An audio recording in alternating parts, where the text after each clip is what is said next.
I'm Amber Wilson. I'm 35, a single mom, and I never thought my own family would endanger my daughter. Not until that morning in paradise when I found Haley, my 16-year-old, alone and crying behind a hotel corridor, abandoned in a country flagged with do not travel warnings, stripped of ID and dignity. And my nephew Kyle laughed. "That was hilarious," he said during the call, like it was a harmless joke. "You should have seen her face," Jenna added, giggling. And my parents, silent, watching it all happen, complicit. I didn't scream, I didn't cry, I calculated. The next morning, they had no idea what was coming. But before I take you into this nightmare, I want to ask, what would you do if your own family treated your child like collateral damage in their twisted games? Drop a comment with where you're watching from, and if you've ever had to stand up to family who crossed the line, stick around. Because this story doesn't end with betrayal. It ends with boundaries, justice, and the beginning of something stronger. Growing up, I believed family meant protection. I believed in Sunday dinners, birthday cards, and support through storms. That belief shattered 5 years ago when my husband Daniel left me for his 23-year-old assistant. Haley was only 11. I was devastated but determined. I rebuilt our lives one brick at a time. I climbed the ladder at my marketing firm, became department, had bought a modest home in a safe neighborhood, and made sure Haley never had to carry the weight of that heartbreak. Daniel, of course, floated in and out when it suited him, never enough to help, always enough to complicate. But it wasn't his absence that left the deepest bruise. It was how my own family responded. My older brother Thomas immediately took Daniel's side. "I'm sure you drove him away," he said once without blinking. His wife Sandra started spreading gossip at church dinners, snide comments about career women and how they always neglect their marriages. Their kids, Kyle and Jenna, soaking up every toxic drop, began treating Haley with this twisted blend of pity and superiority. Like they were better. Like she was broken. Like we were the failure branch of the family tree. My parents, Harold and Patricia, never outright criticized me. No, their methods were subtler, more corrosive. When I sold my wedding ring to pay for Haley's braces, my mother called it burning bridges. When Thomas got a mid-level promotion, full party catered. When I was named department head, a text message, "Congrats." Still, I swallowed it for Haley, because she deserved to know her grandparents even if they didn't know how to love us equally. She deserved family even if I had to carry all the effort. I sent birthday cards.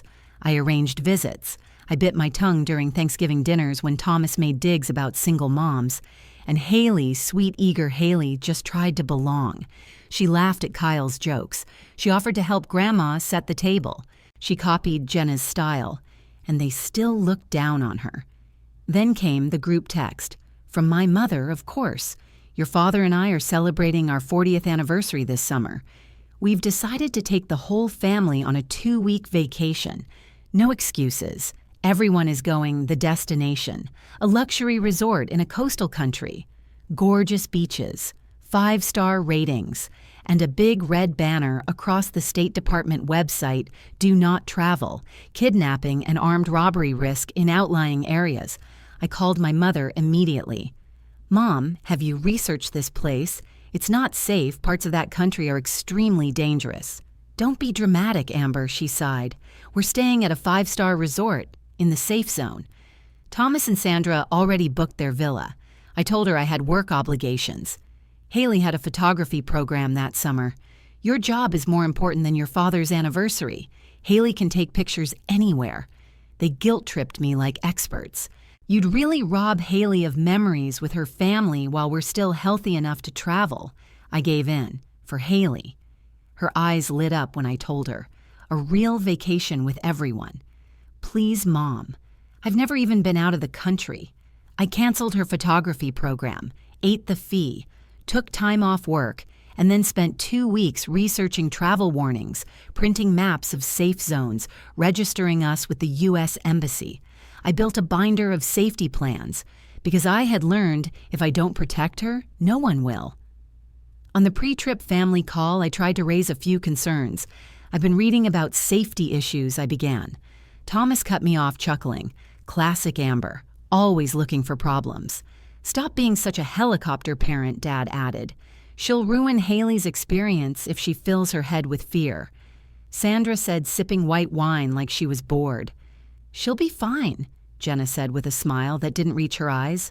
And just like that, I became the paranoid one again, the overprotective mother, the killjoy. But I knew something was off. The week before the trip, I stepped up my efforts. Extra travel insurance, emergency numbers printed in triplicate. I had Haley practice what to do if she got separated from me.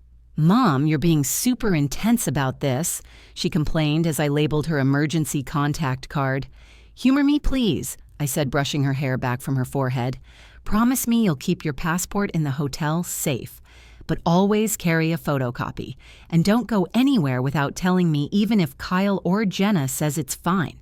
They're going to think I'm a baby, she muttered. Better they think that I thought than leave you vulnerable. What I didn't realize then was how prophetic that would be. The night before we left, I saw Haley texting Jenna. They say this trip is going to change everything, she said, glowing. Kyle and Jenna are going to show me how to actually have fun. A chill ran through me, but I smiled and tucked her in, because deep down, some part of me still didn't believe my own family would betray us like that. But they did. And the next day, they started laying the trap. From the moment we arrived at the resort, I tried to breathe. The place was stunning, white sand beaches, infinity pools, smiling staff, offering cool towels and mango water. It looked like paradise. It felt like a trap. See Amber, my mother said smugly, sipping a welcome cocktail. Nothing to worry about, perfectly safe, maybe on the surface. But I knew better. Just 20 miles inland, the same country was marked with severe travel warnings for kidnappings and cartel violence. But none of that mattered to them. They weren't here for safety. They were here for their curated fantasy of a picture-perfect family vacation. Thomas and Sandra were staying in a 2-bedroom villa. My parents had a deluxe suite, and Haley and I a standard ocean view room, because of course we got the leftovers. Still, I tried to focus on Haley's smile as she unpacked. Her excitement was genuine, innocent. She was desperate for connection, and for once, her cousins were offering it. That's what scared me the most. That afternoon, we met everyone by the main pool. I was applying sunscreen when I overheard Kyle whispering to Haley. The drinking age here is basically a joke. Bartenders don't care as long as you look old enough. My head snapped up. Haley is not drinking, I said firmly. Kyle just smirked. Amber's in full control freak mode. Sandra laughed from her lounge chair. Kids will be kids, Amber. A little freedom never hurt anyone. She's 16, I snapped. When I was 16, I was sneaking out to concerts, Sandra replied with a shrug. Lighten up. She's going to be the odd one out, Thomas added. You're making her feel like a baby. I looked at Haley. Her eyes dropped to the ground. It was the look of a child begging to belong. Later that evening, I found her trying on Jenna's swimsuit, a tiny, overly revealing bikini, at least 2 sizes too small. Jenna says mine looks like something a 12-year-old would wear. Haley muttered. Your swimsuit is perfect for you, I told her gently. You don't have to dress like Jenna to be included. They say I'm too sheltered, she replied. That's why I don't have many friends. That one hit hard. Because it wasn't just about the trip. It was about everything I'd tried to protect her from and what I hadn't given her. The second day, we joined a guided eco-tour of the resort's protected nature reserve. The guide gave a clear warning stay on marked paths, dangerous wildlife nearby. So of course Kyle and Jenna veered off trail.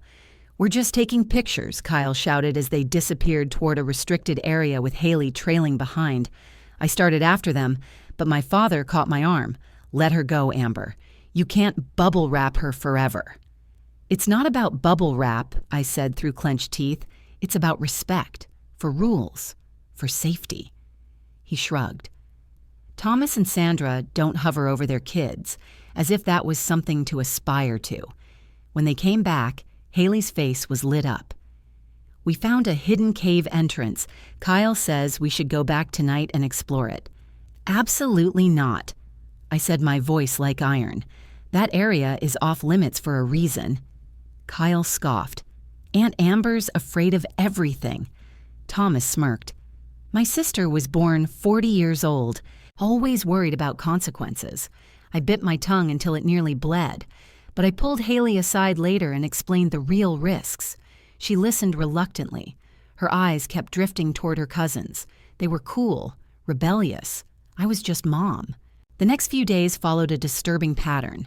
Kyle and Jenna kept pushing boundaries, sneaking into staff-only areas, suggesting they go into town unsupervised. Every time I stepped in, I was the problem. Overbearing, paranoid, controlling. And Thomas and Sandra. They smiled like saints being inconvenienced by a storm cloud. The tension reached a boil on the fourth night at dinner. My father raised his glass. Tomorrow's excursion to the coastal ruins will be the highlight of our trip. My stomach twisted. Are these the ruins in the yellow zone? I asked, referencing the State Department warning map. Thomas groaned. Here we go again. It's a standard tourist route, my mother chimed in. Perfect safety record, but it's 90 minutes each way through risky territory, I said. I've read about tourist vans being stopped there. We already paid for everyone's tickets, my father snapped. Don't ruin this.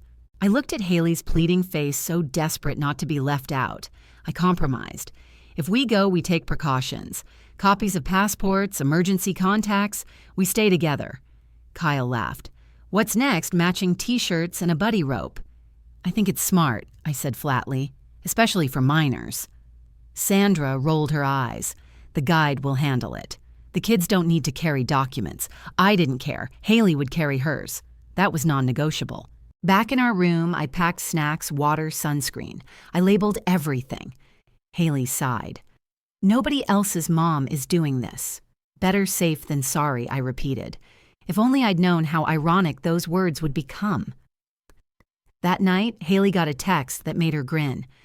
Jenna says tomorrow is going to be epic, she said, practically glowing. And somewhere deep in my gut, I felt the first crack form. Because what Jenna considered epic had nothing to do with ancient ruins and everything to do with betrayal. The morning of the excursion started like any other. Perfect weather, clear skies, a gentle breeze carrying the scent of salt water through the balcony door. But beneath it all, I had that same gnawing feeling in my stomach, the one I'd learned not to ignore. Haley was unusually animated at breakfast. She kept giggling over her phone, typing away. Jenna's cracking me up, she said, still beaming. This is going to be the best day. I was halfway through reviewing our day packs when I reminded her, did you put your passport copy in the secure pocket? She patted her shorts. Yes, Mom. Good. Don't leave the room without it. She rolled her eyes. Can I go meet Jenna in the lobby? Once I finished my coffee, I said, glancing at the time. It was only 7:30. The tour wasn't set to depart until 8:00. That's when my phone buzzed an urgent email from my biggest client back home. Need final approval now. Campaign deadline just moved up.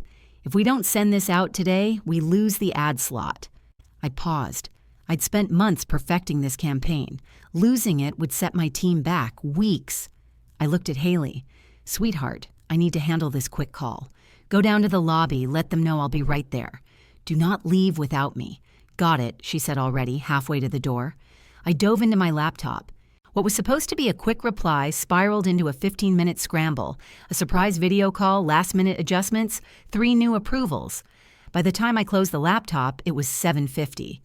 I grabbed our bags, bolted to the elevator, rehearsing my apology to the tour guide for being late. The lobby was empty. No tour guide, no family, no Haley. The concierge smiled as I approached, looking for the Coastal Ruins tour. They left 10 minutes ago. I blinked. What they wouldn't have left without me. My daughter and I are part of that group. He checked his clipboard. Wilson party. 8 passengers. Departed at 7:40. They said everyone was accounted for. No, I said, feeling my chest tighten. My daughter and I weren't there. You're telling me they said 8 people without checking. He looked confused. Sir Wilson confirmed, said the whole party was present. Sir Wilson, my father. I pulled out my phone and immediately called Haley. No answer. I tried Thomas. Voicemail, Sandra. Voicemail. I tried Kyle and Jenna. Straight to voicemail. The hotel's spotty cell coverage was only making things worse. I rushed back to the concierge. Did anyone leave a message for me? Amber Wilson? He hesitated, then handed me a folded slip of paper. Took off early. Didn't want to wait. See you there. Dad. I stared at it. They had deliberately left without us. Or so I thought until my phone buzzed with a single text from Haley. Mom, where are you? Then 3 more words that ripped the air from my lungs. They left me. I called her immediately. The call failed. I texted back, "Where are you? Stay put." She responded in broken fragments. The Wi-Fi was spotty, the signal unstable. Hotel won't let me... No passport. Kyle took... No. I ran. Through the hallways past confused staff showing photos of Haley to anyone who would look. A security guard finally stopped me. The girl, yes. She tried to join the tour, but she had no ID. She went back toward the rooms, crying. I found her minutes later, curled up on the floor near a back corridor, knees pulled in face, streaked with tears. When she saw me, she broke down in my arms. They left me, Mom. They really left me. Once she could breathe again, the full story spilled out. She had met Kyle and Jenna in the lobby. They were already waiting. We should head to the bus, Kyle had said. He then told her to put her passport in the safe. The tour guide handles that he'd insisted. Jenna already did it. They made it sound like I was being weird for carrying mine, Haley whispered. Like I was paranoid like you. She had followed them outside toward the bus area. Then Kyle suddenly said he forgot something. He and Jenna ran back toward the hotel. Moments later, the rest of the family arrived. My parents, Thomas, Sandra, Kyle, and Jenna, all boarding the bus. Without Haley. She tried to get on. The tour guide stopped her. "Where's your ID? Where's your booking confirmation? I told him you had it." She sobbed. But he said I couldn't get on without it. She had waved at my parents through the window. Grandma looked right at me, then turned away. Uncle Thomas said something to the driver and then they just left. She tried chasing the bus. Security stopped her at the edge of the resort. When she managed to call Kyle, he answered laughing. He told her it was a lesson in independence. "Maybe now you won't be such a baby," she quoted, tears in her voice. Jenna was laughing in the background. "Put it on speaker so I can talk to her." I clenched my fists as Haley recited her cousin's words. "How does it feel to be on your own for once, Princess? Maybe now you'll learn the world doesn't revolve around you and Aunt Amber." Then Thomas took the phone. He told Haley she'd be perfectly fine at the resort. "That this would be good for me?" she said quietly. I asked if Grandpa said anything. She nodded, her voice breaking. He said this would build character, that we both needed to toughen up. I sat on the floor beside her, her head on my shoulder, my mind spinning. We were in a foreign country. There were armed groups just outside tourist zones. My daughter had been deliberately abandoned by the people who were supposed to love her. And all of it, every moment, was orchestrated. This wasn't a misunderstanding. It was a planned humiliation, a punishment for my boundaries, for my voice, for my refusal to play by their rules. But I wasn't going to scream. Not yet. No, I was going to show them what it looks like when a mother goes to war. While Haley showered trying to wash away the humiliation of the morning, I sat on the edge of our bed with my phone in one hand and a pen in the other. I wasn't shaking. I wasn't crying. I was drafting a war plan. The first call I made was to the hotel manager.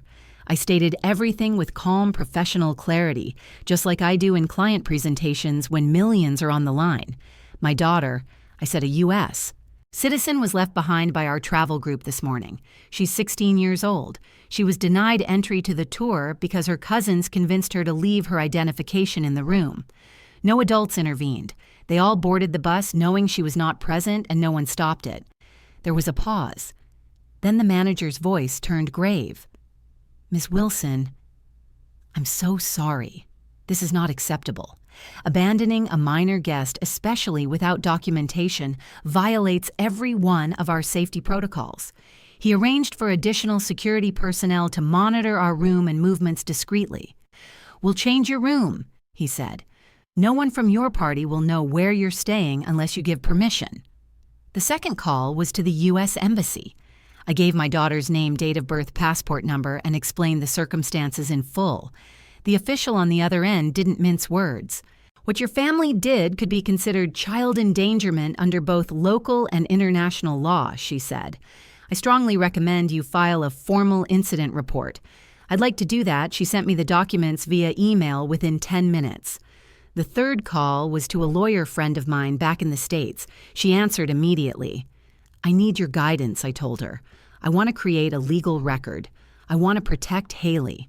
And I want to make sure that no one ever has the power to treat her like this again. By the time Haley emerged from the bathroom, hair wrapped in a towel, I had 3 documents open on my laptop and a plan unfolding faster than I'd imagined. We ordered room service and stayed in that room the entire day. Haley watched movies while I drafted emails, filled out embassy reports, and called a trauma therapist I'd found through a recommendation network. Are we going home? She asked quietly as she picked at her food. Not yet, I replied. We're staying right here, where we're safe. I'm not risking travel through any questionable regions. They'll be back by tonight. She nodded slowly. What if they pretend like nothing happened? I met her gaze. Then they'll find out exactly how much something has changed. At 6:07 p.m., my phone rang. Thomas, we're heading back to the resort, he said casually. Dad wants to know if you're joining us for dinner or if you're still sulking. We'll meet you in the lobby at 8 p.m., I replied evenly. We have some things to discuss. Oh, come on, Amber, it was just a joke. Got a little out of hand. Kyle and Jenna feel bad now. 8 o'clock. Lobby, I repeated. I hung up. Haley was sitting across from me in a hotel robe clutching a throw pillow. What's going to happen? We're going to have a conversation. And more importantly, you're going to hear something you've never heard from them before. An apology. I smiled faintly. Maybe. Or maybe just the sound of their control slipping. At 7:55, Haley and I took the elevator down to the lobby. She wore a soft blue dress, simple, comfortable, confident. I wore my client pitch power dress. Dark green, structured, intentional. It was armor. They arrived all together, of course. My parents in front, Thomas and Sandra behind Kyle and Jenna, trailing like shadows. The moment they spotted us, you could feel the tension shift. My father's expression flickered between authority and caution.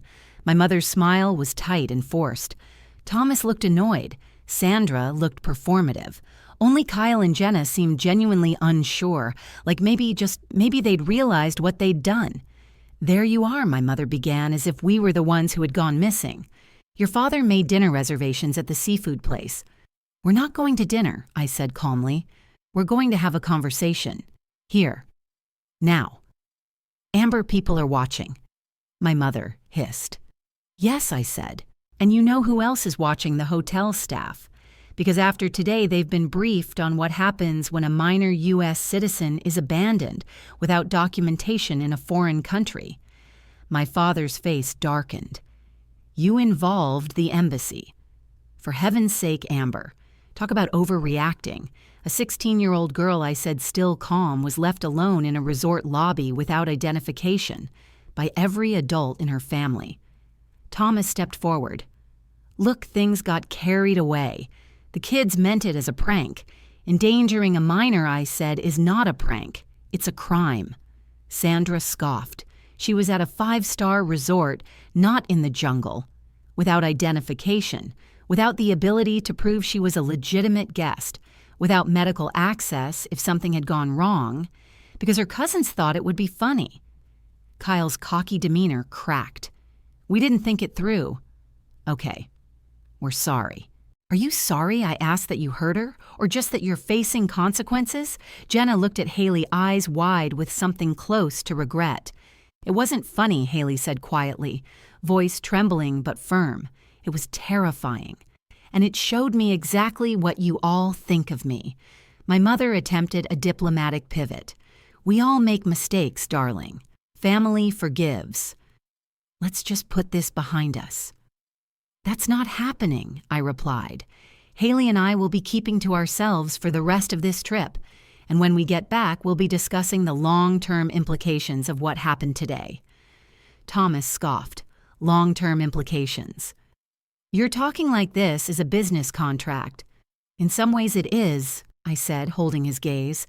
You've shown me exactly how much my daughter's safety matters to you. I'm adjusting our relationship accordingly. My father turned to leave, clearly done. Let's go to dinner. Amber will calm down eventually. Oh, one more thing, I called after them. I've changed our room for security reasons. The hotel has been instructed not to disclose our location to anyone. The silence that followed was thick and ugly. Their stunned faces as the implications hit gave me my first real moment of satisfaction that day. They thought this would blow over. They had no idea what was coming. The next morning, I woke up early. Not because I had to, but because my brain had already started reorganizing itself. You know that feeling when you've been gaslit for so long, you start to believe maybe you are overreacting. That morning, that illusion was finally shattered. I wasn't overreacting. I was responding. And I was done playing their game. I ordered room service for Haley and me strawberry pancakes, eggs, coffee, and opened my laptop while she was still asleep. The ocean glowed gold in the early light. It should have been a peaceful morning. Instead, I was preparing for war. By 8:00 a.m., I had filed the official child endangerment report with the embassy, including time-stamped footage from the resort security team confirming Haley had been left behind knowingly. Sent my lawyer the details for our family trust, specifically the clause that permitted me to withdraw contributions if any family member posed a threat to Haley's well-being. Drafted an email to the vacation home accountant requesting immediate removal of my name and my financial support from the shared family vacation property in Florida.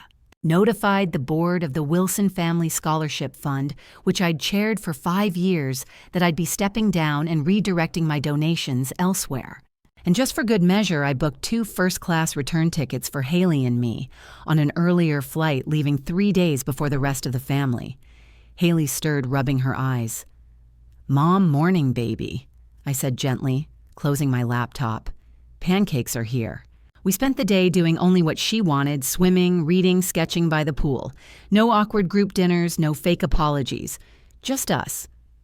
At one point, Kyle tried to approach us near the pool with some overacted sincerity. "Hey, Haley?" he said nervously, rubbing the back of his neck. "Look, I just wanted to say sorry again. I wasn't thinking. It got way out of hand." Haley didn't look up from her book. I know she said simply, "You weren't thinking. That's the problem." He stood there awkwardly for another moment before walking away. I didn't say a word. I didn't have to. That night, I received a message from my mom. "We feel you're overreacting. Everyone makes mistakes. Please stop making this bigger than it needs to be." I stared at the message for a full minute. Then I typed, "A mistake is dropping a glass." This was a coordinated act that endangered a child. You can call it what you like, but I'm done pretending it's anything less.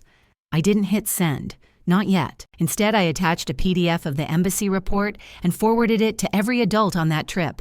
I said nothing else. Let the truth speak louder than my tone ever could. The next morning, the energy at the resort shifted. No one made eye contact. My father avoided the breakfast area entirely. Sandra stayed glued to her lounge chair like it was a shield. My mother wore sunglasses indoors, which told me all I needed to know.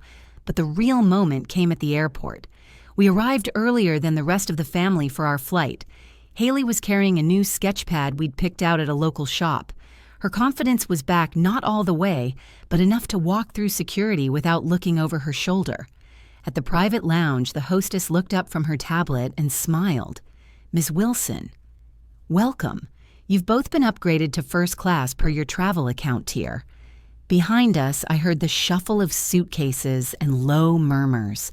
The rest of the family had just arrived and were watching from behind the ropes as Haley and I were ushered through to the glass doors. Thomas muttered something. Sandra hissed. My mother actually stepped forward. "Amber, can we talk?" I paused at the doorway. "We've done enough talking," I said calmly. "The next time we speak, I suggest you open with an apology. A real one. Are you really going to throw away family over this?" I looked at Haley. "No," I said. You did. Then I turned, took my daughter's hand and walked through the doors without looking back. On the flight home, Haley slept peacefully beside me while I scrolled through photos on my phone, not of the family, but of the two of us swimming, reading, laughing. The moments that mattered. Because here's the thing. No one tells you about family betrayal. It doesn't just hurt. It redefines everything. But if you're brave enough, you can take that pain and turn it into boundaries, into clarity, into peace, and sometimes even into power. We landed in the U.S. just past midnight. The flight was quiet, smooth. Haley slept most of the way, her head leaning against my shoulder. When we stepped into the crisp night air outside JFK, something had shifted, not in the world, but in us.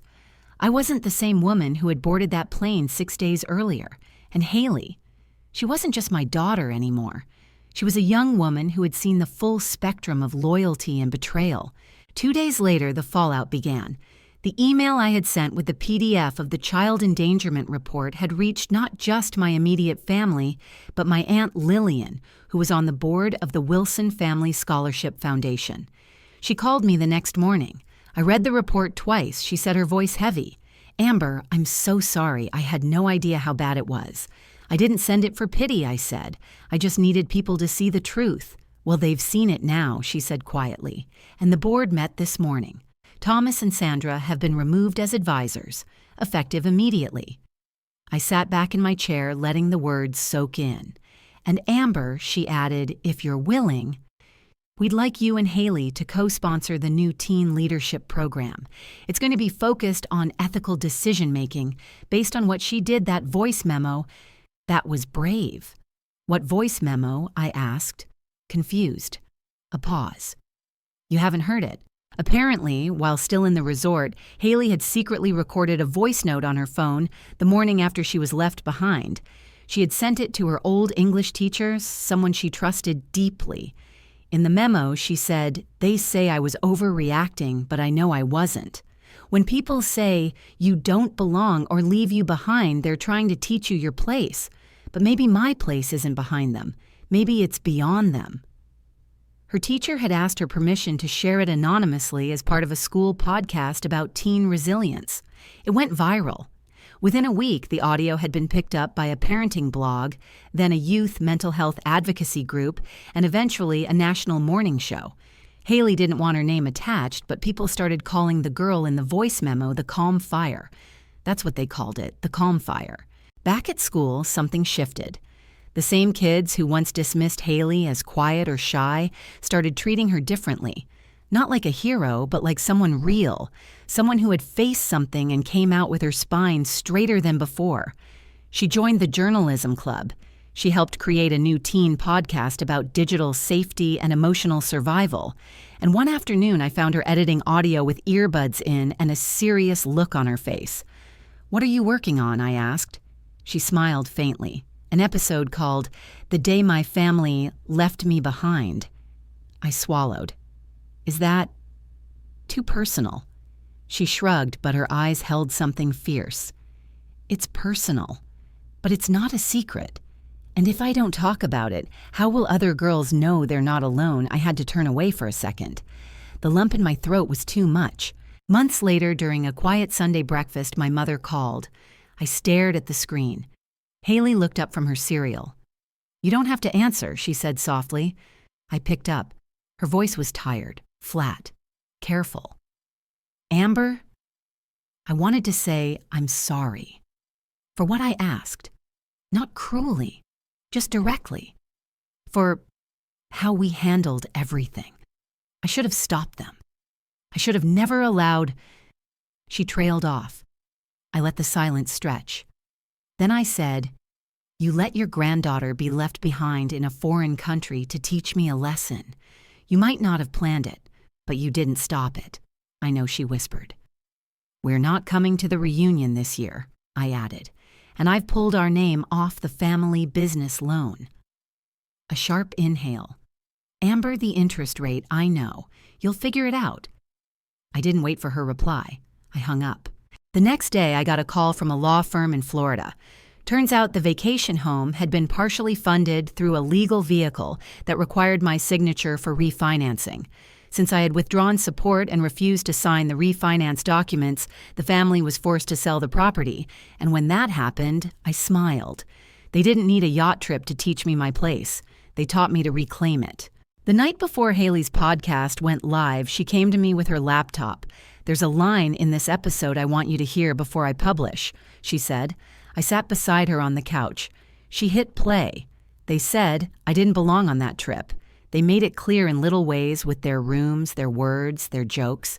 But the day they left me behind, that was their final answer. And that was the moment I realized I don't belong with people who see my mother as a burden. I belong with the woman who fought for me. She's the reason I'm still standing. And if that makes me different, then good. I'll stay different. I looked at her, this girl I raised, protected, and now watched transform. "Do you mean it?" I asked, my voice shaky. She smiled. Every word. And so to the people who once said, "You don't belong on this trip," I say this, you're right. We didn't belong on your trip. We were already on a journey of our own. And thanks to your betrayal, we finally knew where to go.